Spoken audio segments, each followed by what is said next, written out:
তাহলে চলো আমরা দেখি এক নম্বর প্রশ্ন সমাধান করি।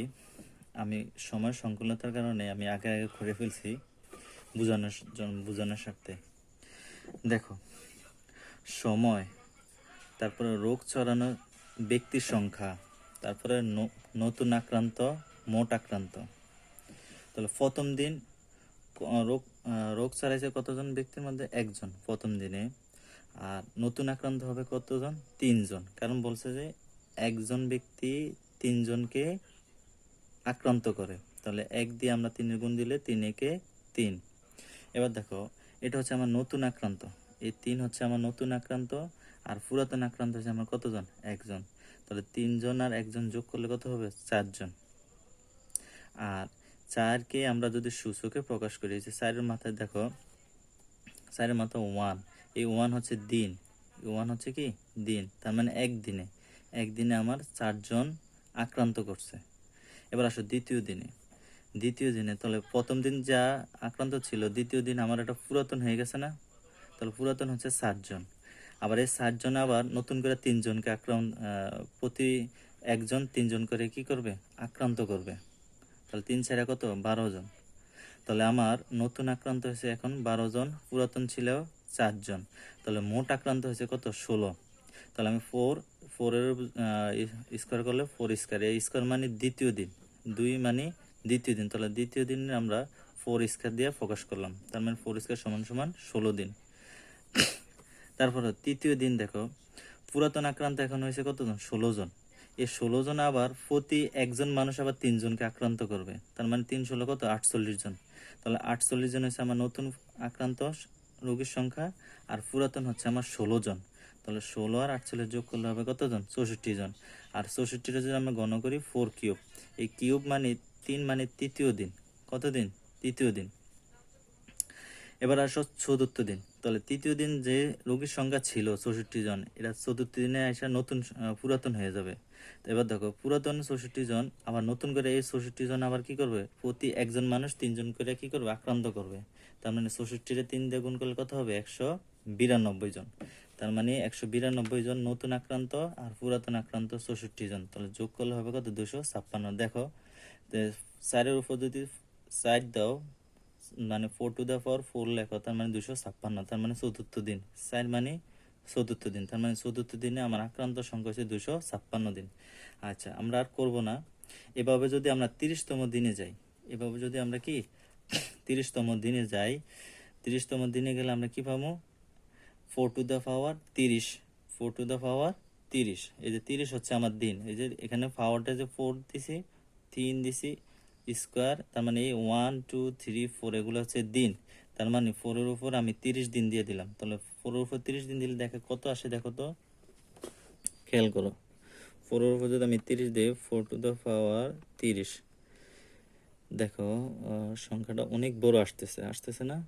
তাহলে আমরা একটা কাজ করি, আমরা এখানে অ্যান্সার দিয়ে দিই। তার মানে 1 কোটির উপরও বেশি, কারণ এখানে ওই যে গুণ 10 আছে, অনেক ভেজাল।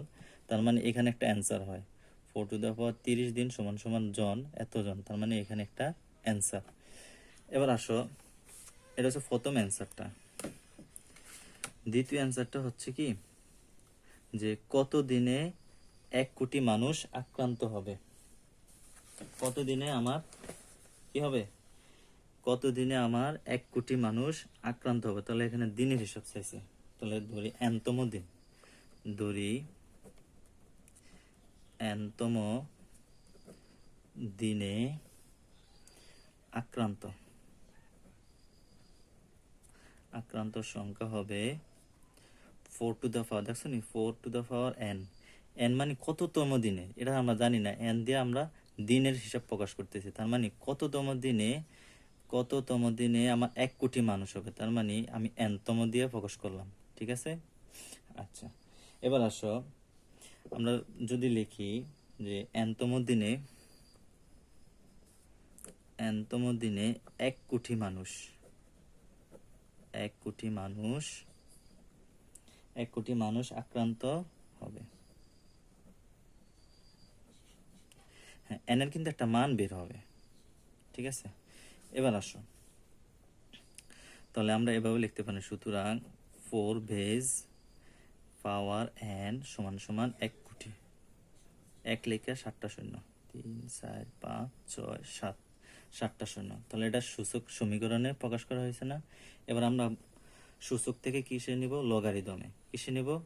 লগারিদম। আমরা জানি যে সূচক থেকে লগারিদম যদি নিতে চাই তাহলে আমরা জানি সূচকের যে ভিত্তি সে লগেরও ভিত্তি।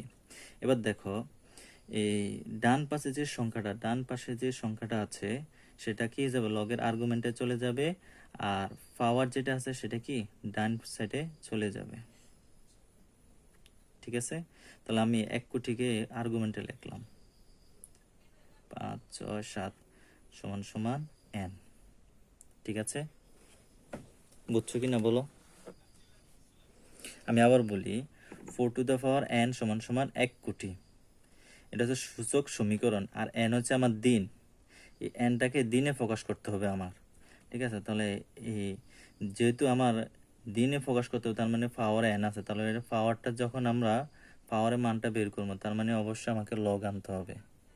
তো লগ আনলে আমরা দেখি সূচক থেকে লগে আনার সিস্টেম হচ্ছে, আমরা জানি যে সূচকের যে ভিত্তি সে লগেরও ভিত্তি। এবার আসো আমরা স্থান বিনিময় করে দেই বা এক্সচেঞ্জ করে দেই, এনকে নিয়ে যায় 1 কোটির জায়গায় আর 1 কোটিকে নিয়ে আসি এন এর জায়গায়। তার মানে লগের আর্গুমেন্টে চলে আসবে 1 কোটি আর এন চলে যাবে 1 কোটির জায়গায়। ঠিক আছে, ওকে। এবার দেখো লগ বেস 4 আর্গুমেন্ট আছে কত? 1 কোটি। তাহলে আমরা এটা এভাবে করে দিই, যেহেতু আমার এটা 10 বেস করা নাই। ঠিক আছে, তাহলে আমি ভাগ করে দিই লগ 4 উপরে লগ 1 কোটি 6 7 সমান সমান n। এবার দেখো এবার দেখো লগ 1 কোটির মান কত আসে? 3 6 7। 1 কোটির মান আসে তোমার 7। লগ 1 কোটির মান কত আসে? 7। তাহলে ইমপ্লাইজ দ্যাট উপরে 7। এবার দেখো লগ 4 এর মান, লগ 4 সমান সমান কত?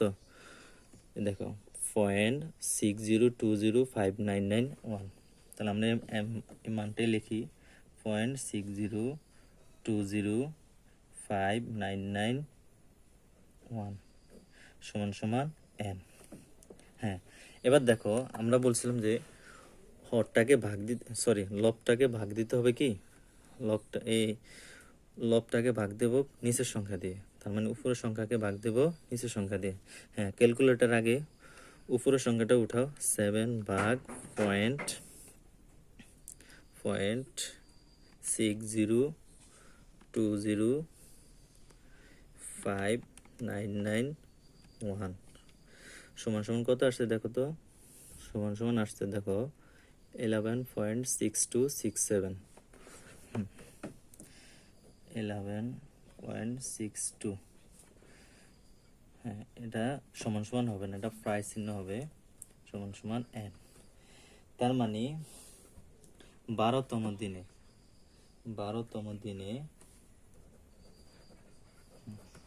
সুতরাং 12তম দিনে আমার 1 কোটি হবে, 1 কোটি হবে। আশা করি বুঝতে পারছো, যদি না বুঝো কালকে ক্লাসে প্রশ্ন করো।